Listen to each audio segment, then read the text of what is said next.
मुंबई की कथा में कहा था कि सूरत में एक मंदिर ऐसा भी है जहां भगवान शंकर को क्या चढ़ता है? अरे जम के तो बोलो, केकड़ा। कौन कौन गए आप लोग दर्शन करने के लिए? गए हो आप लोग? अरे वाह, प्रणाम आपको, नमन। ठीक है। और पूरी कथा सुनाई थी उसकी, शंकर भगवान के उस केकड़े की और शिव की पूरी कथा कही थी कि जब मेरे भगवान प्रतिदिन, मेरे राम जी महाराज रोज का एक पार्थिव लिंग का निर्माण करते हैं, पूजन करते हैं। जब समुद्र के तट पर बैठकर पार्थिव लिंग का निर्माण कर रहे थे, बार बार वो केकड़ा शिव जी के पास में आकर पूजन पर चढ़ रहा था। शंकर भगवान की पूजन में से राम जी उसको हटा रहे थे, फिर आ जाता था, लक्ष्मण जी फिर हटा देते थे, फिर आता था, लक्ष्मण जी फिर हटा देते थे। आखिरी में राम जी मुस्कुरा दिए। आखिरी में भगवान राम के चेहरे पर हंसी आ, प्रसन्नता। और भगवान ने देखा लक्ष्मण ऐसे नहीं मानने वाला, इसको तो शंकर जी का जब विसर्जन होगा तो उसी के साथ इसको पानी में छोड़ दो।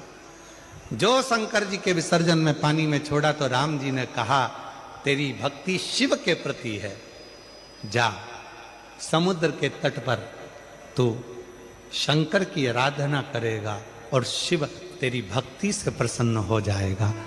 आज सूरत एक ऐसी भूमि है जहां पर शंकर भगवान के शिवलिंग पर केकड़ा आकर बैठ जाता है।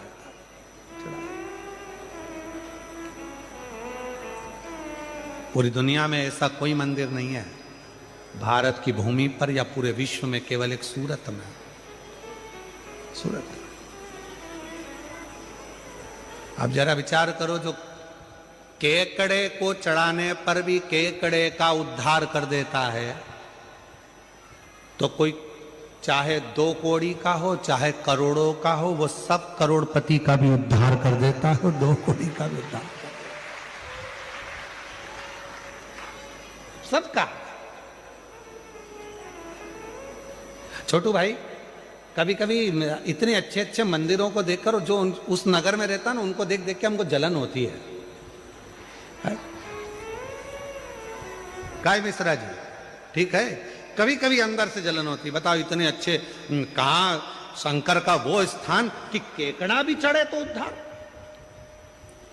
पशु पक्षी भी अगर आकर खड़ा हो जाए तो उद्धार।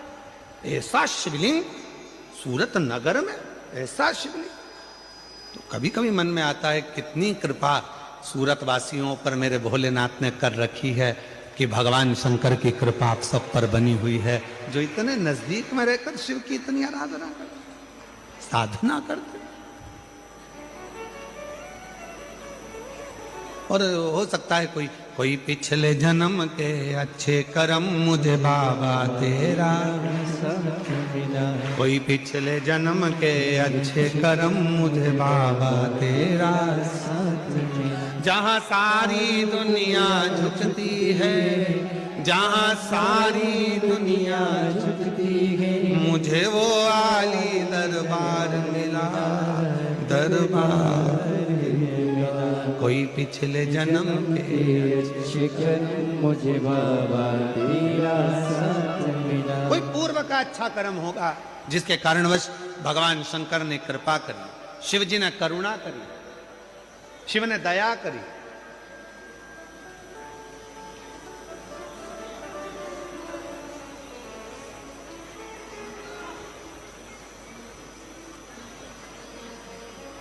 शिव कथा कर रही है, राजा भोज खूब दिया पर शिव नहीं प्रसन्न।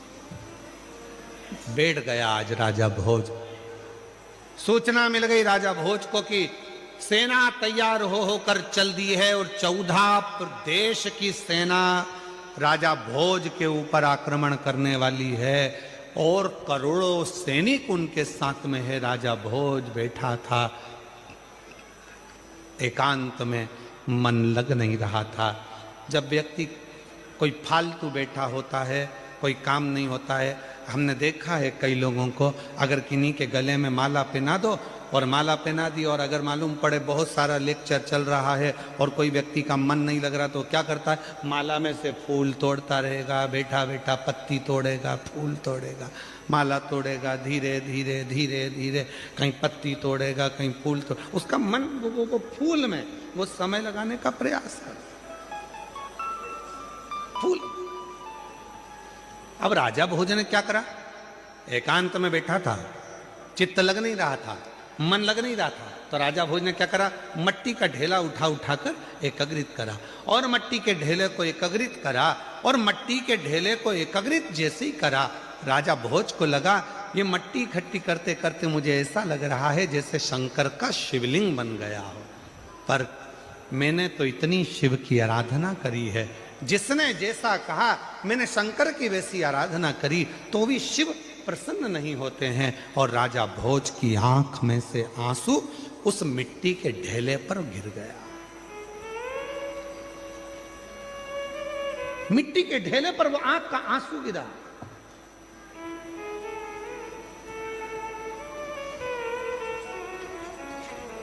ना जाने शिव जी को जल से इतनी प्रेम क्यों है। मेरे भगवान शंकर को जल तत्व से जितना प्रेम है उतना प्रेम किसी से, इसलिए शायद शंकर भगवान ने अपने मस्तक पर गंगा को रख रखा। इसलिए शिवजी महाराज ने, भगवान शंकर ने अपनी 5 बेटियों को अपने मस्तक पर जल की धार लगाने के लिए रख रखा है। जया, विषहरा, शामली बारी, दौतली, देव। शिव जी की 5 लड़कियां ऊपर से बूंद बूंद पानी टपकाती रहती। शिव जी के ऊपर जो जलाधारी होती है, जिसमें से पानी गिरता रहता है, वो शंकर जी की 5 लड़कियां हैं, जिसमें से पानी शंकर जी के ऊपर बूंद बूंद गिरता है। 5 लड़कियों का नाम क्या है, साथ में बोलिएंगे सभी लोग। जया, विषहरा, शामली बारी, दौतली, देव। ये शंकर जी की 5 लड़कियां। और एक बेटी और है जिसका नाम है अशोक सुंदर। ऐसी 6 लड़कियां हैं शिव।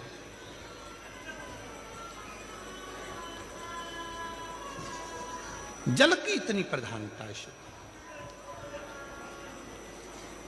अश्रु गिरा, गिरते से ही शंकर भगवान की दृष्टि पड़ गई। शिव महापुराण की विद्येश्वर संहिता कहती है, जब शंकर भगवान पर हमारे घर का जल गिरता है, चढ़ता है, हमारे घर का जल जब शिव जी के ऊपर समर्पित होता है, तो शिव की दृष्टि हमारे ऊपर होती जरूर है। शंकर भगवान हमको एक बार देखते जरूर, दृष्टि जरूर।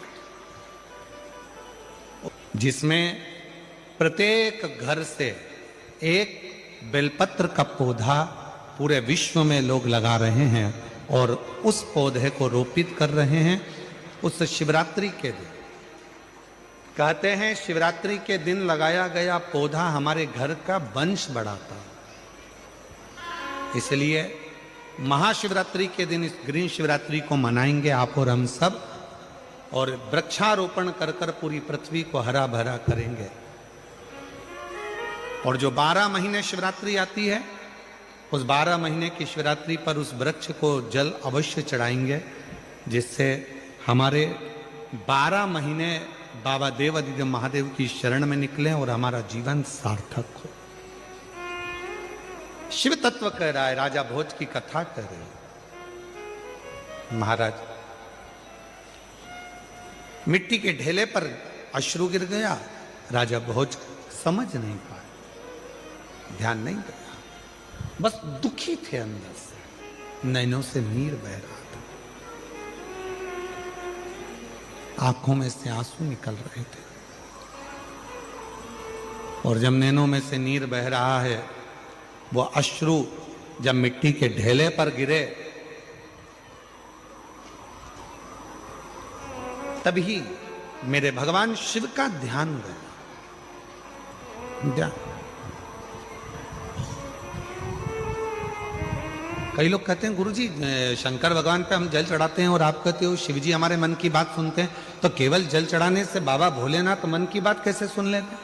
केवल जल चढ़ाने से?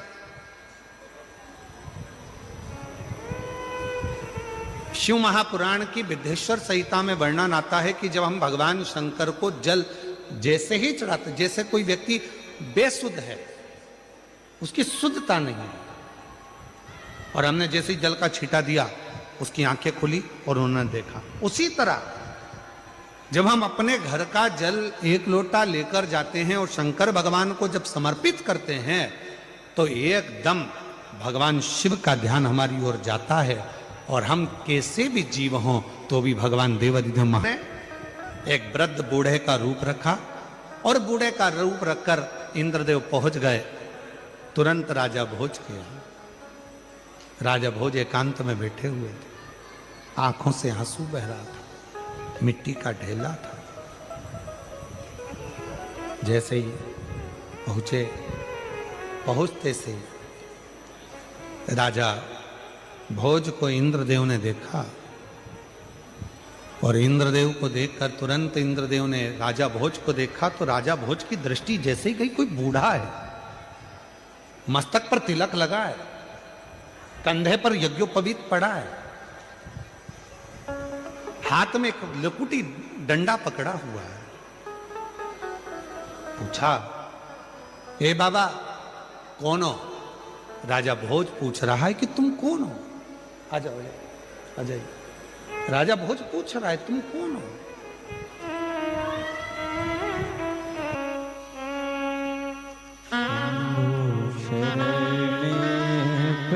बस नैनों से नीर गिर रहा था, इतने में इंद्रदेव ने तुरंत कहा, राजा भोज अगर इतने दुखी हो, इतनी तकलीफ आपकी जिंदगी में है, तो शिव की आराधना क्यों नहीं करते? राजा भोज आंख के आंसू पोंछते हुए बोले, बाबा शंकर भगवान की आराधना करता रहा, मैंने माणिक, मोती, हीरा, पन्ना सब कुछ शिव जी को समर्पित करा, फिर भी मेरे शंकर भगवान मुझ पर प्रसन्न नहीं होते हैं। 14 देश के राजाओं ने मेरे ऊपर आक्रमण कर दिया है और मेरे पास इतनी सेना नहीं है, मैं कैसे युद्ध लड़ूंगा, क्या करूंगा? अब तो लगता है कि सब कुछ समाप्त हो जाएगा। तब इंद्रदेव जो बूढ़े का रूप रखकर आए थे, उन्होंने कहा, राजा भोज अभी तक तूने शंकर भगवान को माणिक दिए, अभी तक तूने शंकर भगवान को रतन दिए, अभी तक तूने शंकर भगवान को हीरा पन्ना दिया, अब एक काम कर, शिव जी प्रसन्न हो जाते हैं एक चुटकी भस्म से, केवल एक चुटकी भस्म तू शंकर भगवान को चढ़ा दे। क्या शिव जी को रतन नहीं चाहिए? नहीं, माणिक मोती नहीं, अंबर पीतांबर कुछ नहीं, बस शंकर भगवान को भस्म प्रिय है। क्यों प्रिय है? क्योंकि शंकर भगवान की अर्धांगिनी माता सती जब जलकर भस्म हुई थी, उस राख को मेरे शंकर भगवान ने अपने तन पर धारण कर लिया था, और वो भस्म शिव को इतनी प्रिय हो गई कि दुनिया का कोई व्यक्ति एक चुटकी भस्म भी अगर शिव को चढ़ा देता है तो शंकर भगवान उसके कष्टों को, उसके दुखों को समाप्त कर देते हैं। इतनी कृपा शिव कर देते, इतनी कृपा। ठीक है, गए। राजा भोज ने एक क्षण की देरी नहीं करी, क्योंकि 14 देश की सेना चारों तरफ से आ रही थी, और राजा भोज ने थोड़ी सी भस्म उठाकर भगवान देवाधिदेव महादेव को समर्पित कर दी।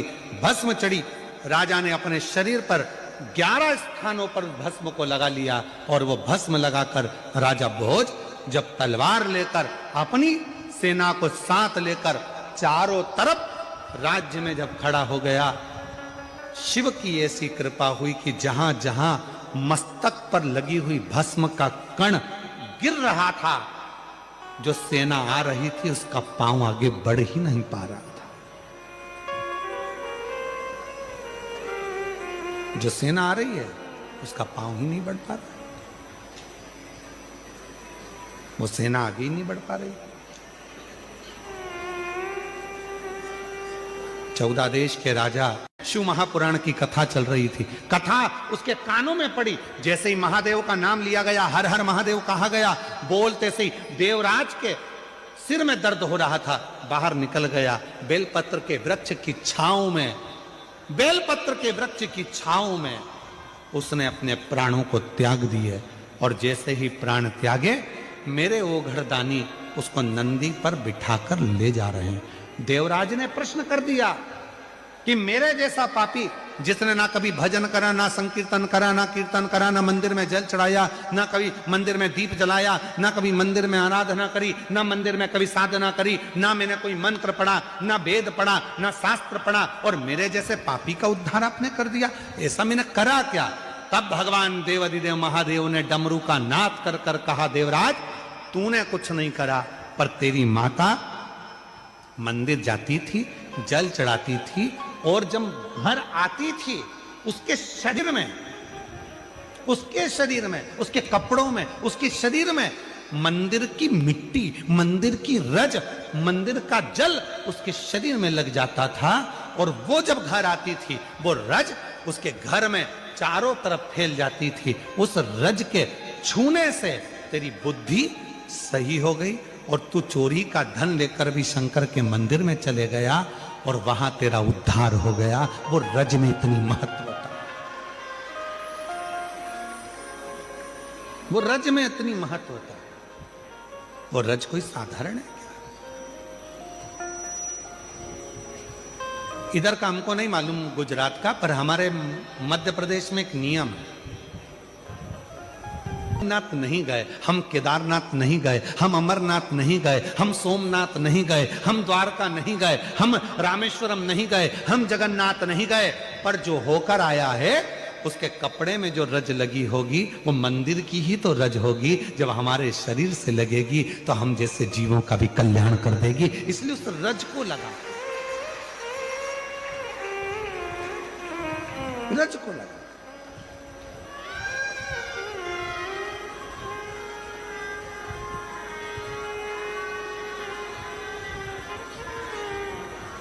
कोई बहुत बड़े, कोई गमी में गया, दुख में गया, हॉस्पिटल गया, तो उसके कपड़ों को धो दिया जाता है। पर कोई तीर्थ गया, कोई भगवान की अविरल भक्ति करने गया, उसके कपड़ों को धोते नहीं, उसके कपड़ों को तो झड़ाते। पूरे घर के अंदर उसको झटकारा जाता है कि इसके शरीर में जो कण लगा है, इसके शरीर में जो तीर्थ की रज लगी है, वो रज हमारे जीव को, हमको प्राप्त हो।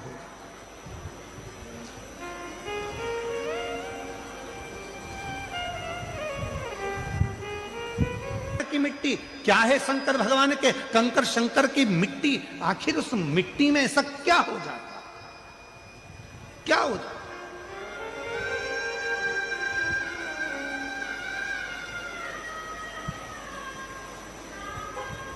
25-25, 30-30 साल तक औलाद नहीं हुई, लगा ली मिट्टी गर्भ से। क्या है उस मिट्टी में? क्या? देवराज तर गया उस मिट्टी से। बिंदुक नाम का एक ब्राह्मण, पत्नी का नाम चंचुला था, पानी में डूबकर मर गया था, रेत योनि में पड़ गया था। मुक्ति कैसे हो? चंचुला देवी ने तुमरुका जी से शिव पुराण कथा करने को कहा। तुमरुका जी ने कथा कहने